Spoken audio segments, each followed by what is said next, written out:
you! Don't watch that! Watch this! This is the heavy, heavy monster sound! The nuttiest sound around! So if you're coming off the street and you're beginning to feel the heat, well, listen, Buster, you better start to move your feet to the rockinest, rock-steady beat of madness. One step beyond!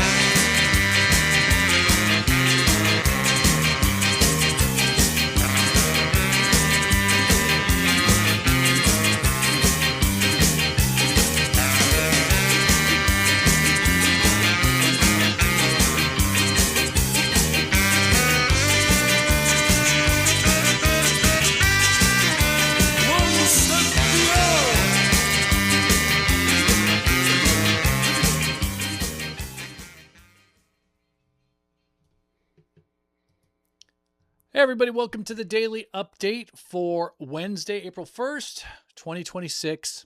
Happy April Fool's Day. No, I'm not going to do any stupid April Fool's jokes like everybody has been doing ad nauseum online today. So let's get right to the market. All right, so get madness out of there. Today was a nice day because it was mostly a follow through. Well, look, it was a follow through day, and we'll get to that in a second.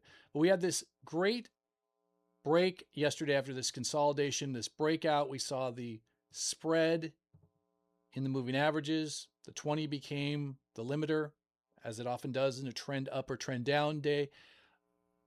Futures ramped overnight, which was nice. Gapped up. Had an initial scare, but then found the 9 and held above that for most of the day. There's that 20 again. Then we got a little bit of a sell-off here, and I'm not sure what that was. I don't know if that was when they announced that that the president's going to speak tonight. I'm not sure, but then when there was a news story that came out that said what he's going to say is that the war is winding down, and then we started to ramp a little bit and had a little bit of a sell-off. So not quite at the highs of the day.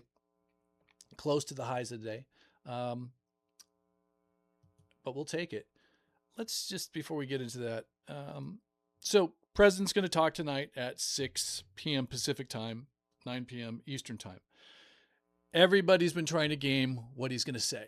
And not only what he's going to say, but how that's going to affect the market. People are also really hating on this rally right now. And a lot of people are investing a lot of time and effort saying why this rally can't work, why it's a false rally, why it's just a counter trend reaction, etc., etc. That's okay. We all have opinions. We all have, the right to give our opinions. But I don't see how that helps anybody make money. I really don't. Let's just put this into context. Let's say you are just absolutely adamant that this is a counter trend reaction rally. It's not the bottom. It's not the start of a new uptrend. And you've got all these different reasons why the Iran war and economic reasons and whatever. And let's say you're right. Okay? Let's say you're right. The next time we have a scenario like this, you are going to automatically be a little bit biased, whether you even know it or not, because you're going to go, I called it last time. And if you're wrong, you are going to miss out. So I would highly encourage everyone to take the stance of, do the Sergeant Schultz from Hogan's Heroes. I know nothing. Nobody knows anything. All we can do is take the data that we have, wait until it tells us that we have a better shot, a better percentage of success. If you take the extremes of the market, like let's say you can invest your money in Apple and you can invest your money in a super speculative biotech stock. It's almost 100% chance you will not lose all your money in the Apple stock. I'm not saying you'll make money, but you're probably never going to lose it all. I don't think Apple's ever going to go out of business. It may just go sideways for 10 years, but it's not going out of business. The biotech company, you have a high likelihood of losing all your money. Those are like the two extremes of what could happen in terms of percentage chances, 0 and 100. And then in between is a whole spectrum. And we always want to be doing things that are putting our odds higher in that spectrum. And again, sitting there and having arguments with people and convincing ourselves why this can happen or that can't happen just does not lend itself to us being open to the data, to analyzing the data, to being objective and saying, hey, you know what? I don't care what I'm feeling over here macro wise. I don't care what the news says.